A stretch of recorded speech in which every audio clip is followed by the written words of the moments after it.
Hello everyone, कैसे आप सब। आप सबका अपने चैनल में स्वागत है। आज मैं आपको एक कहानी सुनाने जा रहा हूँ जिसका टाइटल है जमींदार और उसकी कटार। तो शुरू करते हैं। सेठ गिरधारी लाल एक गांव में जमींदार था। उसके पास ढेर सारे खेत थे जिन पर काम करने के लिए उसने बहुत से मज़दूरों को बहाल कर रखा था।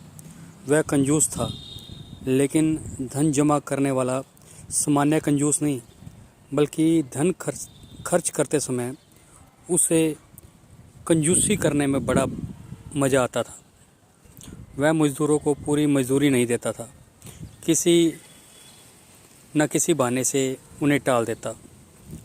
बेचारे गरीब मज़दूर इसलिए चुप रह जाते कि कहीं और शायद उन्हें काम मिले या ना मिले। चालाक सेठ किसी शुभ दिन या त्यौहार के दिन इंतज़ार करता और उस दिन मज़दूरों को बुलाकर उनकी मजदूरी का केवल एक हिस्सा ही देता। वह भी इसलिए देता ताकि मज़दूर उसे परेशान ना करें। मज़दूर बेचारे इसलिए चुपचाप थोड़ा खुश हो जाते और चले जाते कि कम से कम एक दिन तो उन्हें भरपेट खाना मिलेगा, और यह आशा लगाए रहते कि एक दिन सेठ उनका सारा बकाया चुकाएगा ही।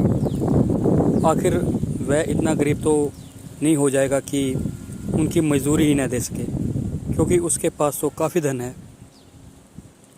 एक दिन गिरधारी लाल शहर के माहवारी हाट में मवेशी खरीदने गया, क्योंकि उसकी गायें अब इतना अधिक दूध नहीं दे रही थी जो सबके लिए काफ़ी हो।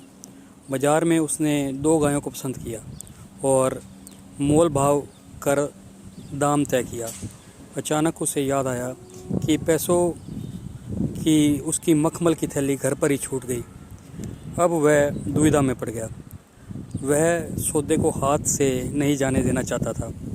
वह जानता था कि मवेशी का सौदागर कल तक इंतज़ार नहीं करेगा और किसी के हाथ गायों को बेच देगा।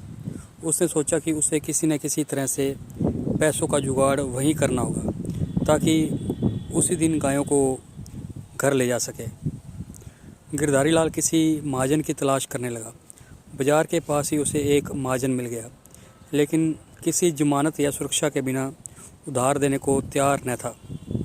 सेठ के पास उस समय सोने की मूठ वाली कटार थी जो उसे उसके दादा ने भेंट दी थी। घर से बाहर जाते समय डाकुओं के डर से वह हमेशा इसे अपने पास रखता था।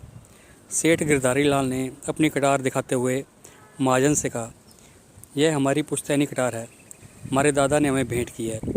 यह हमारे लिए अमूल्य है, साथ ही इसकी मूठ सोने की है, लेकिन लाचारी है, इसलिए इसकी जमानत मैं देने को तैयार हूँ। महाजन कटार की जमानत पर उसकी ज़रूरत भर का रन देने को तैयार हो गया। गिरधारी लाल रन लेकर और कुछ दिनों में रन को लुटाकर कटार वापस ले जाने का वादा करके बाज़ार चला गया और उन गायों को खरीदकर उन्हें एक युवक की सहायता से अपने गांव ले आया। गिरधारी लाल कई सप्ताह बल्कि कई महीनों तक महाजन के रन चुकाने नहीं गया। महाजन धीरज के साथ इंतज़ार करता रहा और सोचता रहा कि सोने की मूठ वाली कटार को क्या करे। क्या उसे बेचकर सूद के साथ रन का पैसा वसूल कर ले, लेकिन महाजन से कटार कौन लेगा। उल्टा कोई देखेगा तो लोग उतनी ही बातें बनाएंगे और उसकी प्रतिष्ठा धूल में मिल जाएगी। इसलिए वह चुपचाप रहा और उसने जमींदार के पास अपने नौकर को भेजने का निश्चय किया। जब नौकर जमींदार के घर आया तो वह घर पर नहीं था। नौकर वापस चला गया। कुछ दिनों बाद उसे फिर जमींदार के पास भेजा गया, परंतु इस बार वह जमींदार से नहीं मिल पाया, क्योंकि यह बीमार होने के कारण सो रहा था। जमींदार के नौकरों ने महाजन के नौकरों को वापस भेज दिया।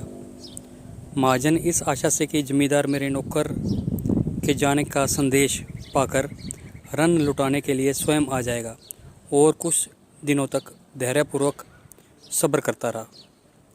उसके बाद निराश होकर उसने एक योजना बनाई। जब अगली बार नाई सुखराम उसके बाल काटने आया तब उसने उसे सारी कहानी बता दी और साथ में यह भी कहा कि उसकी कटार कहीं गायब हो गई है। अच्छा यही होगा कि जमींदार रन वापस कर अपनी कटार लेने न आए। महाजन जानता था कि नाई खबर फैलाने में माहिर होते हैं और उसके द्वारा शीघ्र ही यह खबर सब तक पहुंच जाएगी कि जमींदार ने अभी रन नहीं चुकाया और महाजन को जमानत में दी हुई उसकी सोने की मूठ वाली कटार गायब हो गई है। सचमुच हुआ भी ऐसा ही।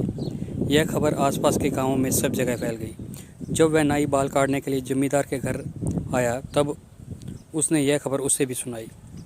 गिरधारी लाल को अब तक इस बात पर शर्म महसूस नहीं हुई थी कि उसने महाजन का ऋण नहीं चुकाया, क्योंकि इस रहस्य को उसके अलावा कोई नहीं जानता था। लेकिन अब उसने अनुमान लगाया कि बहुत से ग्रामीणों को उसके ऋण के बारे में पता लग गया होगा। इसलिए उसने अपनी प्रतिष्ठा को बचाने के लिए निश्चय किया कि वह महाजन के पास जाकर यह कहेगा कि पैसे वापस लेने हैं तो मेरी कटार लौटा दो। यद्यपि उसे पूरा विश्वास था कि उसे एक पैसा भी खर्च नहीं करना पड़ेगा, क्योंकि कटार खो जाने के कारण महाजन उसे लौटा नहीं सकेगा। फिर भी वह महाजन के पास काफ़ी पैसे लेकर गया। महाजन के घर पर जब जमींदार को यह बताया गया कि उसकी कटार की चोरी हो गई है तो उसने खूब हो हल्ला मचाया। कैसे विश्वास होगा कि महाजन जमानत के लिए कटार रखेगा, उसने ऊंची आवाज़ में चिल्लाते हुए कहा।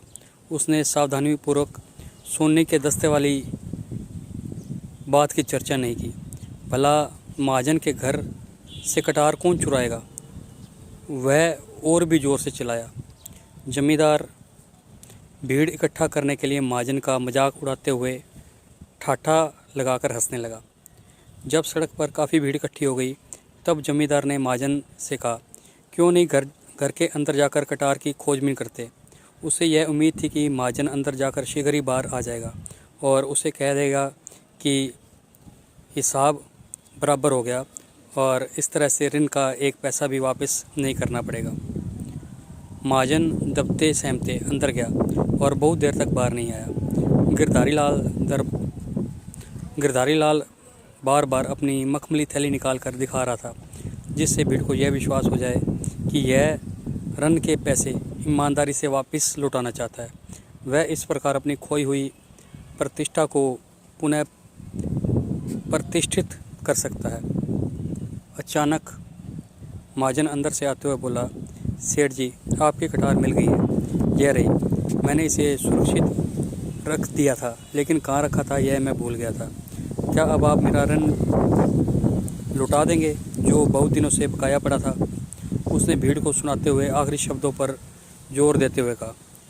गिरधारी लाल को लाचार होकर सूद सहित ऋण के सारे पैसे का भुगतान करना पड़ा।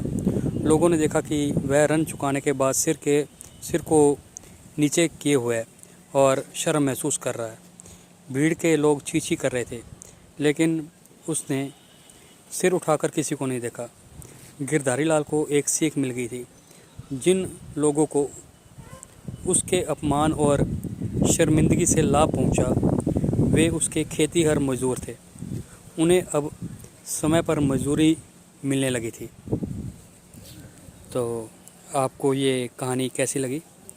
अगर पसंद आई तो वीडियो को लाइक कीजिए, शेयर कीजिए और चैनल को सब्सक्राइब कीजिए। बेल वाला बटन ज़रूर दबा दें ताकि हम ऐसी कोई और वीडियो डालें तो उसकी नोटिफिकेशन आपको मिल जाए। Thank you.